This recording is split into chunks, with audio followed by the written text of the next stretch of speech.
Italian food in Malaysia. Is it authentic? Is it good? Come with me to find out if it's worth. Hey guys, welcome to my channel. Today we're exploring Italian food in Damansara, which is in Petaling Jaya. Let's go!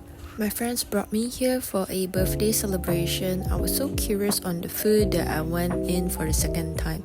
So this video contains 2 visits. There is only a few days difference because I want to try some of the food, which I didn't get to try during my first visit. The place seems pretty new to me and the menu is like just right. It's not too much choices, it's not too little as well. They do sell some of the items that you see here, like the canned sardine, canned mackerel, and also like their house-made prawn oil. I haven't got to try the prawn oil, but I'm very curious on that. This place is non-halal and is also vegetarian friendly. You can ask for plain water here, which is free of charge, but you had to ask the staff. For 2 times I wanted to have beer, but even though the beer is on their menu, but actually there's no beer available, only wine. Oh well, so on my first visit I went for the iced lemon tea. I think this is quite good, a well balance of the sourness and also sweetness. It's a very refreshing drink. My first visit was on a Saturday night and I was quite disappointed. We were quite disappointed that we were kept serving the wrong items.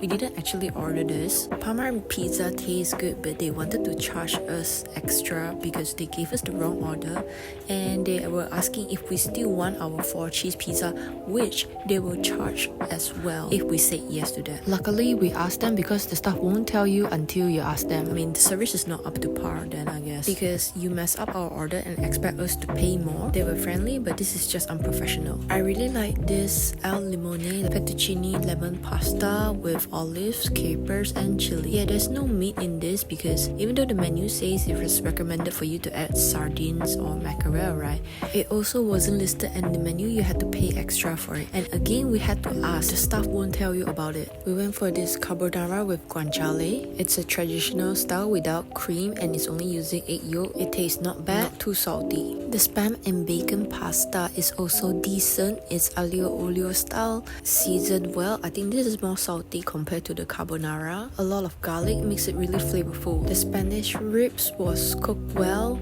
It's not my favorite actually, but the meat is very tender and soft. If you cut it, it's almost fall off the bone. I feel it has a stronger barbecue taste instead of marination. Not my favorite ribs. Overall experience from my first visit is very mediocre, mainly thanks to the hits and miss of the service of the staff, but because they were very friendly and the food is great, so that's why I chose to come back for the second time and had these meatballs. These pork meatballs is soft and tender, it's not overcooked and it goes really well with their rye bread. Yeah, normally I wouldn't be back in a restaurant if the service is not good, even though that the food is great, right? But this one, because they were really friendly, it's just that I just feel there are some parts that they can improve a lot better. If they are rude, that's when I won't come back. So I finally got to try this shellfish as well, that also comes with the bread, and also this is very flavorful, very creamy and savory because thanks to the cream that has nuja in it. This was one of my favorite dishes, not thanks to the mussel but because of the creamy sauce. The truffle pasta was elevated thanks to the serrano ham on top. Otherwise, I mean, I like the pasta texture. It is a bit more softer, more than al dente, but I think this has a very strong like mushroom soup kind of taste, or maybe that night I just simply don't feel like eating truffle. I also finally got to try this anchovy butter pasta, which is also another one of my favorites other than the al limone. It's so simple, it looks so simple, but I like that umami flavor in this. I might choose this over the truffle pasta actually and just top with the ham, and it tastes really great. Maybe also because this is something new to me. Last but not least for the food is the spicy kielbasa pizza. I like the meat that's on top, which is the kielbasa sausage and spicy bacon.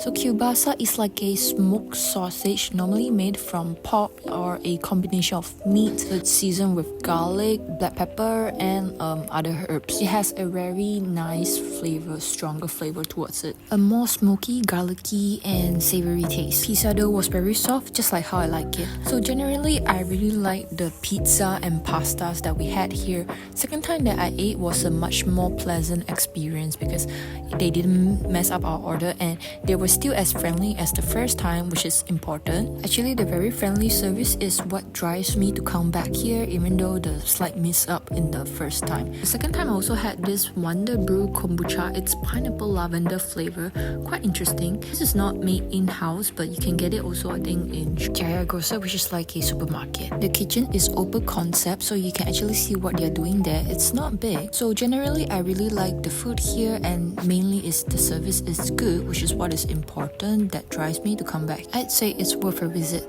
Thanks for watching. What do you think of this place? Will you visit here? What do you think of the food?